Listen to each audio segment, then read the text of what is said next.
Guys, deluded Guna YouTube's and Golo Kante. Now, hear me out. I'm not backing Welbeck or anything. I mean, I can't lie. I wasn't sold on Wells when he first came to the club. To a degree, I'm still not sold. I'm starting to think certain things. But I like him as a footballer. I definitely see what he brings, like in a white and black basis. But I'm not defending him and saying this is a first choice lineup I'm going with by any stretch of the imagination. But just hear me out, people, man. Hear me out. Aubayemang, Lacazette, obviously a fit.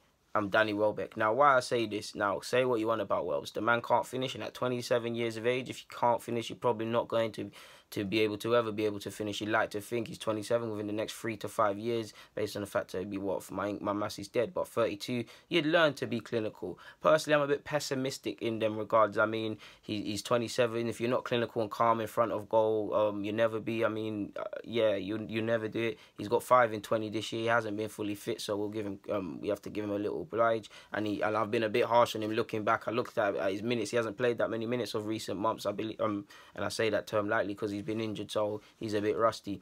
But I think he's got 5 in 20 this year. He's only scored 22 times in 90 appearances for Arsenal. Yes, he's had a lot of injuries, but that doesn't display someone that's clinical by any stretch of the imagination. He's got 20, despite all of that, he's got 22 at Arsenal. He only got 29 at United. Obviously, if he now betters 29 or somehow does a madness, we will run some serious banter about United fans saying we've improved your player and stuff like that. But we all know there were certain different things in certain players at United as to why he didn't play. But while that shows he's not prolific, that doesn't mean he doesn't have any use or any strengths. Now, what we get with Wells, we know with him in a squad where we don't know what we're going to get with half the players, let's be honest. We know we're not going to... Wells is going to miss some silly chances. He's going to be uneasy in front of goal. Occasionally, he'll move calm in front of goal and he might score a vital thing. But we can't really realistically expect him to make the difference. But what we can get with him is someone that's a very good team player. He defends very well. He supports his fullback in that aspect. Something that it was highlighted against Spurs. Bellerin, whether you thought he had a good or bad game or whatever you think of him, he wasn't being supported by Ozil, and other players were guilty of that with Monreal, and they were getting savaged. But Welbs, 9 times out of 10, he's going to track back. He gives us something on the counter. He's pacey as well. He presses from the front. He's strong. He can mix it up. He's not the best passer, but he holds his own. He's not dead out there. He does the little passing thing. He links up well. So with that being said, and I forgot to say, left wing, right wing only, protect the fullbacks, yeah? This is just on the basis that to simply have an option. I've told you guys before, you have more options, you are more unpredictable. You're more unpredictable, your opponent's going to find it harder to figure out. If you're harder to figure out, you have half a chance of winning a football match. You have even more of a chance of winning a football match before you do your job and stuff. But on the basis that it's an option, like I said, Lacazette, Aubayemang and Welbs could be something. It's free, fairly strong, fairly physical, fairly quick. Well, definitely, like I'd say in ranking orders, Aubameyang's clearly the fastest. I'll probably say Welbs is faster than Lacazette, but you get where I'm going. Aggressive forwards, and again, let's take the Spurs game for example. Of course, it's not as white and black as this, but on the basis that the first game, right, when we played them at the Emirates, we won because we pressed their fullbacks. Welbs is decent. Lacazette's shown in that game he can press. Aubameyang's quick, he can press. 3 of them squeeze their fullbacks and their centre halves, forcing them to play the ball long. They've now played the ball long. Imagine we had a DM that's a physical presence that's just going to swoop that up or give that to Wilshere, clip over the top. That will help us with a counter attack as well. Welbs has his own question marks because, like I've said, I've spoken previously in a couple minutes ago about his form in terms of being in front of goal, and his contract's up in 2019, and this serious decision has to be made. But regardless of what we think about him and what he offers, I do believe he's a decent squad player. And while you can rely on him in the sense that he's not going to score in front of goal, and I've mentioned what he brings to the team, you don't really rely on these players to make the difference. But that doesn't mean he can't be a good player. Look how Fergie used him, and to a degree other players. You don't rely on them, but they're used in little vital moments and stuff.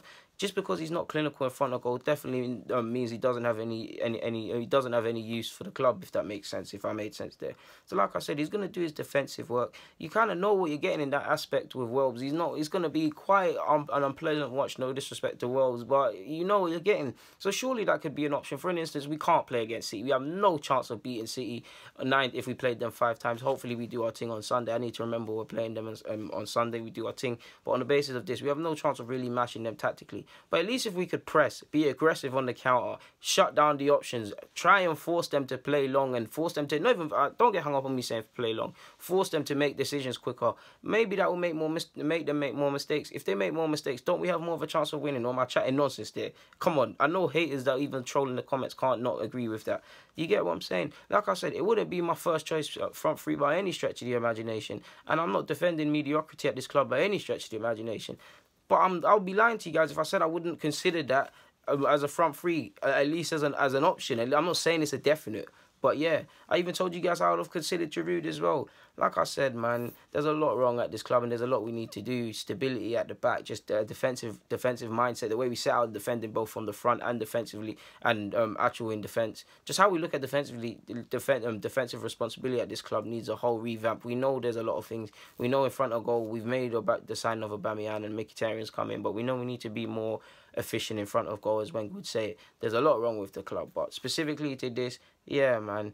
Oh yeah, I also saw a stat, I don't know if it's true, but since moving from Manchester United to Arsenal 2014, Welbeck at this time of making a vid, people, has been out for 577 days and has missed 82 games. Raw, like, regardless of what you think of him, man, Welb's an extremely good professional. You never see him chatting, proud of my language, you never see him chatting shit on social media. Regardless of not being the best in front of goal, he always gives it 100% effort. So it's sad that that's how many games a man's missed, man. 577 days, ridiculous. 82 games is sad, man. And I hope, well, that's one thing I hope, regardless of if he leaves the club or if this happens or whatever, away from all of this, I hope he gets a clear run, man. Cause I don't really like seeing man injured, man, because at the end of the day, it's health. Away from football, it's a man's health, and we do need to remember, it's unfortunate to say, but a lot of these footballers are going to have long-term health problems.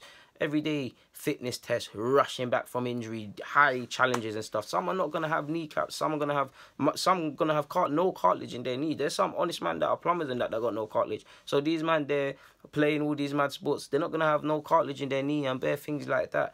But yeah, man, guys, Deluded Gooner, YouTube's and Golo Kante. Let me get out you guys here.